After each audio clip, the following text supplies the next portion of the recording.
The wrench slipped from Marcus's oil-stained fingers as he stared at the woman standing beside the broken-down Mercedes.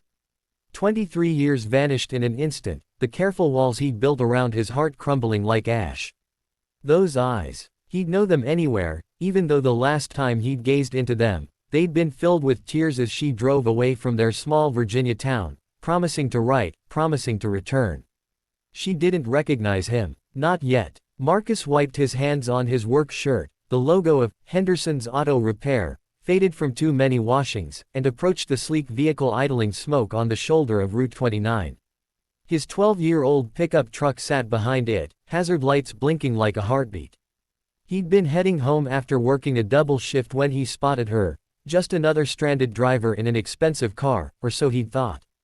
"Looks like you've got some trouble," he said, his voice rougher than he remembered, worn down by late nights and early mornings, by packed lunches and parent-teacher conferences, by all the years of raising Emma alone. The woman turned, her designer suit immaculate despite the July heat, her phone pressed to her ear. "No, cancel the board meeting. I don't care what Thompson says, we'll reschedule." She lowered the phone, frustration flickering across features that had matured into striking elegance. "It just started smoking. I have no idea what happened. Mind if I take a look?" She hesitated, her gaze sweeping over his worn jeans and faded shirt, calculating risk in the way successful people do. Then she nodded. "Please. I'm supposed to be in Richmond in an hour." Marcus popped the hood, and steam billowed out. Busted radiator hose, simple enough, but not something she could drive on. As he examined the engine, he felt her watching him, that familiar intensity she'd always had, the way she used to study him across their high school cafeteria table while he helped her with calculus and she made him laugh with her ridiculous jokes. Sarah Chen, the girl who'd gotten a full scholarship to Stanford. The girl who'd kissed him goodbye under the oak tree by Miller's Creek and promised their love could survive anything, even 3,000 miles. She'd been wrong. "It's your radiator hose," he said, straightening. "Completely split. You're not going anywhere in this car tonight." Her perfectly composed expression cracked. "That's not possible. I need to." She pressed her fingers to her temples. "This acquisition depends on my being there. 1,500 jobs depend on this deal. I can call you a tow truck, but on a Friday evening, you're looking at a 2-hour wait, minimum. Then you'd need to find a rental, which would take even longer." She closed her eyes. God, what a disaster. Marcus glanced at his watch. Emma was at her friend Sophie's house until 8, working on their science project. He'd promised to pick her up with pizza, maybe stop for ice cream if she'd finished her summer reading.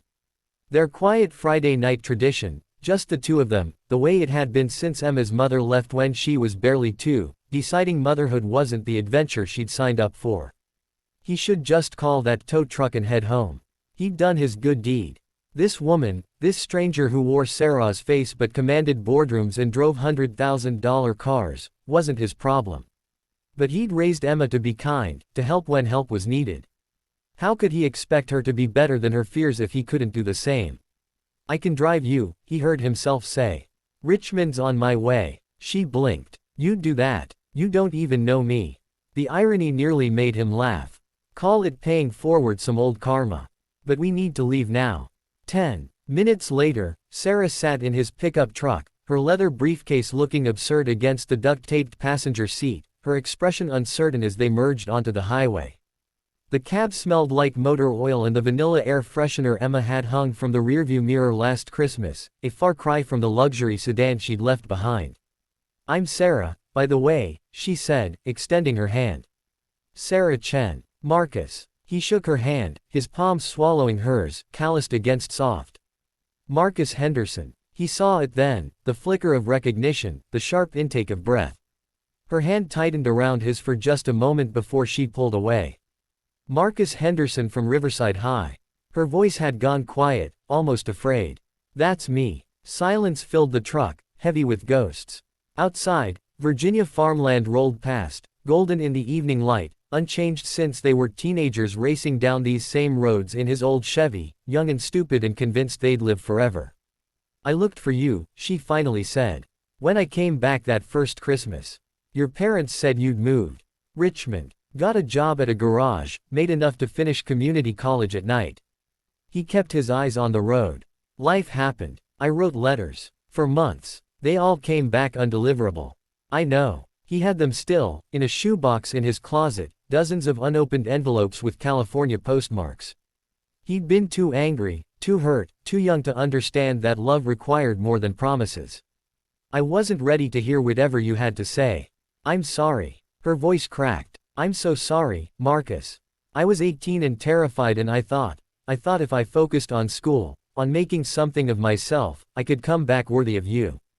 Worthy of us. He laughed, but there was no humor in it. You thought you weren't worthy. Sarah, you were going to Stanford. You were going to change the world. I was a mechanics kid who was good with his hands and not much else. You were everything. She turned to face him fully, and he saw tears streaming down her face, smudging mascara that probably cost more than his grocery budget. You were kind and funny, and you saw me, really saw me, not just the straight A student or the scholarship winner, but me. Do you know how rare that is? Marcus's throat tightened. We can't do this. It's been over 2 decades. I know it's too late. I know I don't deserve. She stopped, wiping her face with shaking hands. I built an empire, Marcus. Chen Technologies, that's mine. 3,000 employees, market cap in the billions. I have houses I've never stayed in, cars I've never driven. I've been on magazine covers and keynote stages. And none of it, ever filled the space you left. The truck swerved slightly as Marcus's hands tightened on the wheel. Don't. I'm not asking for anything. I just need you to know that leaving you was the biggest mistake of my life. They drove in silence for 10 miles, 15. Marcus's mind raced, memories colliding with reality. The girl who'd fallen asleep during late-night study sessions, her head on his shoulder. The woman who commanded boardrooms. His first kiss. His first heartbreak. His phone buzzed. Emma's name flashed on the screen. I need to take this, he said. Hey, sweetheart. Dad. Sophie's mom said I could sleep over.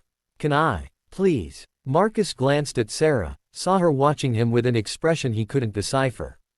Sure, baby. Have fun. Love you. Love you too, Dad. When he hung up, Sarah was smiling through her tears. You have a daughter. Emma. She's 12. Smart as hell, wants to be an engineer. Pride warmed his voice the way it always did when he talked about his girl. She's my whole world. She's lucky to have you. Sarah's voice was soft. I always knew you'd be an amazing father. Something shifted then, in the close confines of that old truck. Maybe it was the golden hour light, maybe it was the ghosts finally being laid to rest, but Marcus felt the bitterness he'd carried for so long begin to dissolve. For what it's worth, he said quietly, you did change the world. And I'm proud of you, Sarah. I always was. She sobbed then, really sobbed, and Marcus pulled over to the shoulder, gathering her into his arms the way he had a lifetime ago. She fit differently now, they both did, but somehow it still felt right. I don't know what happens now, she whispered against his chest. I don't know if we get a second chance or if this is just closure or. We take it slow, Marcus said, surprising himself. We see if the people we became can find what the kids we were had. No promises, no pressure. Just possibilities. Sarah pulled back, searching his face. I'm in Richmond 3 days a week. I could be there more. Emma and I have pizza every Friday night. Nothing fancy, just us. He smiled. Maybe sometime you'd like to join us. I'd like that. She was smiling too now, radiant despite the mascara tracks. Marcus, thank you. For stopping. For driving me. For remembering that love doesn't really end, he finished. It just waits. As they pulled back onto the highway, headed toward Richmond and board meetings and second chances, Marcus caught his reflection in the rearview mirror. For the first time in years, the man looking back at him wasn't just tired. He was hopeful. Sometimes the road back home takes 23 years and a broken radiator hose. Sometimes second chances arrive in the form of steam on a summer evening. And sometimes, love does exactly what it promised. It survives anything, even 3,000 miles and decades of silence. It just needs someone brave enough to stop and fix what's broken.